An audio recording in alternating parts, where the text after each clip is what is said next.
Hello everybody. तो आज हम लोग पढ़ेंगे gene transfer using vectorless system. ठीक है, बिना वेक्टर के यूज किए हम किसी स्पेसिफिक जीन को अपने होस्ट में ट्रांसफर करेंगे। ठीक है, तो सबसे पहले हम इंट्रोडक्शन पढ़ लेते हैं कि क्या है ये सिस्टम। ठीक है, तो जनरली क्या होता है, देखिए एक स्पेसिफिक हमारे पास वेक्टर होता है।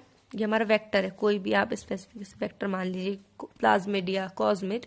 ठीक है, तो हमारा ये हो गया हमारा वेक्टर। ठीक है, एक हमारा वेक्टर होगा, इसके संग एक हमारा होगा जीन ऑफ इंटरेस्ट।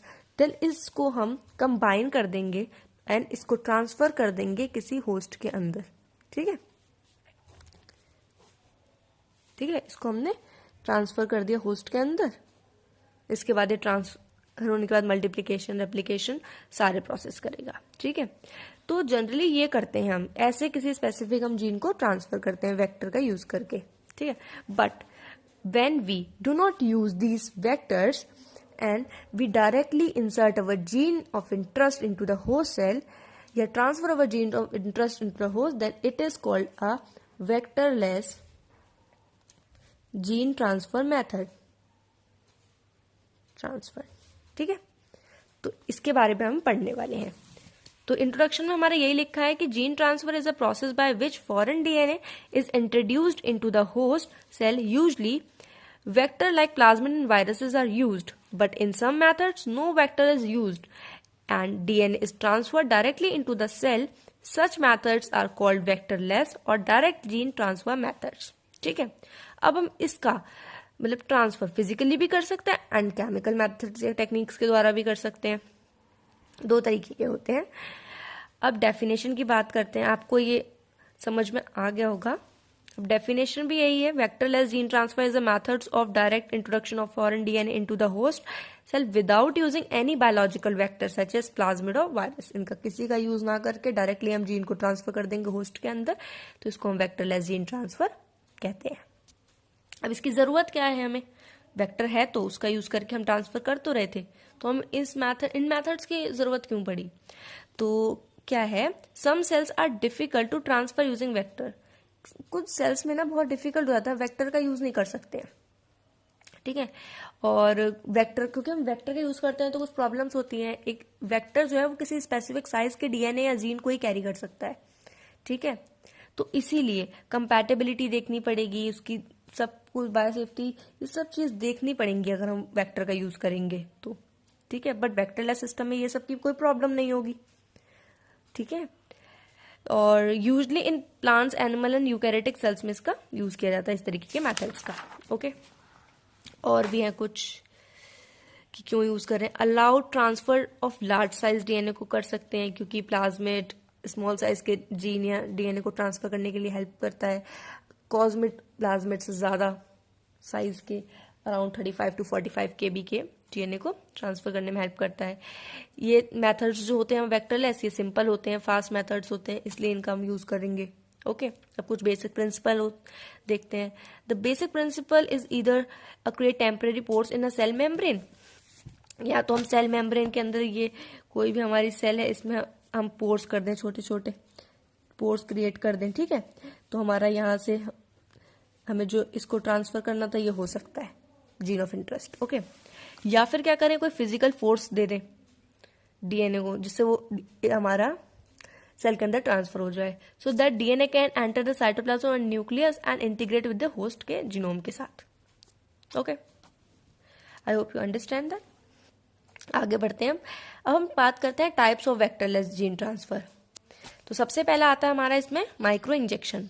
अब माइक्रो इंजेक्शन क्या होता है, ठीक है, in micro injection DNA is directly injected into the nucleus और cytoplasm of the cell using a very fine glass micropipette. इसमें हम बहुत छोटी सी माइक्रोपिपेट का यूज करते हैं।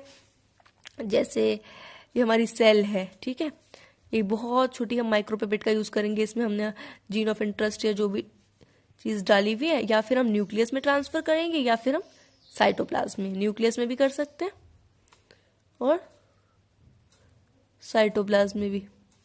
इसमें हमारा जीन ऑफ इंटरेस्ट, ठीक है, ऐसे हम माइक्रो इंजेक्शन मेथड का यूज करके हमारे जीन को ट्रांसफर कर सकते हैं। ठीक है,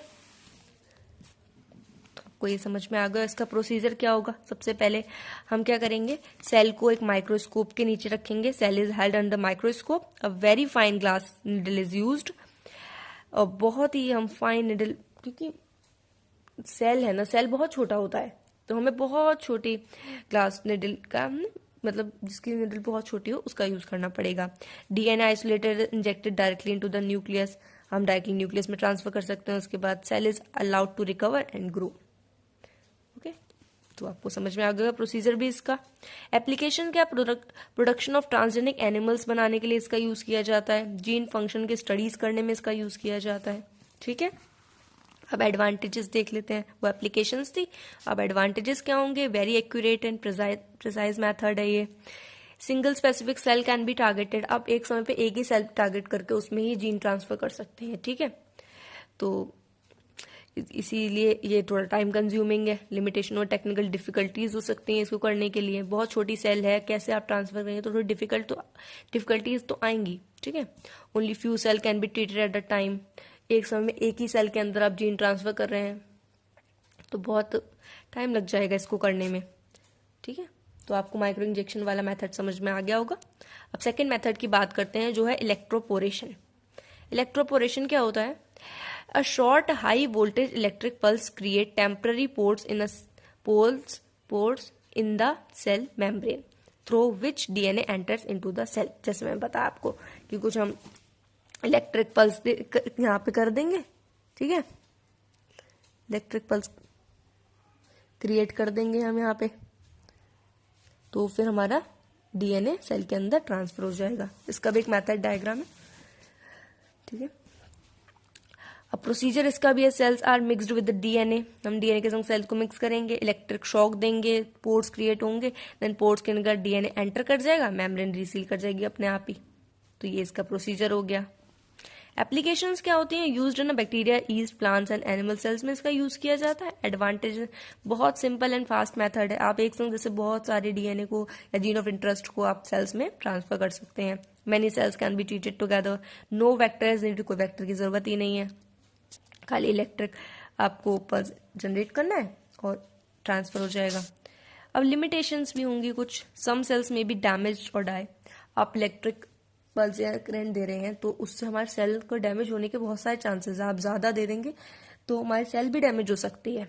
okay, and condition must be carefully controlled, सारी कंडीशन को हमें बहुत ध्यान से देखना पड़ेगा कि कुछ भी अगर हमारा ज्यादा करंट हो गया या कुछ भी हुआ तो सेल्स ही डेड हो गई, कुछ भी है। तो ये हमारा सेकेंड मेथड था, इलेक्ट्रोपोरेशन। फर्स्ट हमारा माइक्रो इंजेक्शन। आपको आई होप दोनों समझ में आ गए होंगे बहुत अच्छे से, देख लीजिए। ठीक है, अगर आपको वीडियो अच्छी लगी हो और समझ में आया हो तो आप लाइक, सब्सक्राइब एंड शेयर जरूर करिएगा। And thank you so much for watching. Bye.